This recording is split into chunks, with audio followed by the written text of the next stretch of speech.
Namshukuru Mungu kwamba kanisa letu la Kiinjili la Kilutheri Tanzania kupitia vikao vyake ilipatana kuwa na marathon inayoitwa KKKT Marathon.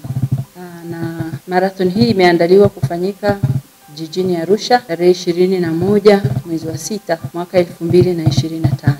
Dhumuni la marathon hii kwanza ni kuimarisha umoja wa kanisa kwa maana ya kuliunganisha kanisa letu kwa pamoja kufanya jambo moja wakati wa kuadhimisha kuzaliwa kwa KKKT.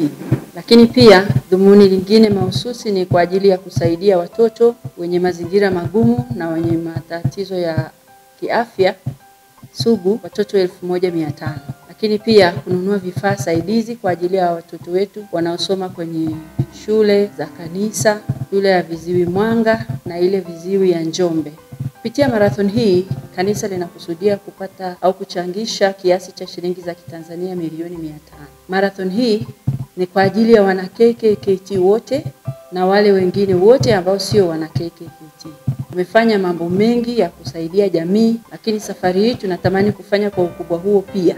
Ninawakaribisha wanashinyanga wote na wanasimiu wote kushiriki katika marathon hii. Hata kwa wale ambao hawawezi kwenda, wapo vijana wanaotamani kushiriki marathon lakini hawana uwezo wa kulipia labda zile kujisajili lakini na gharama za safari. Wewe ambaye Mungu amekusaidia ukawa na uwezo huo lakini huna nafasi ya kwenda, unaweza kumlipia mtu mwingine akaenda.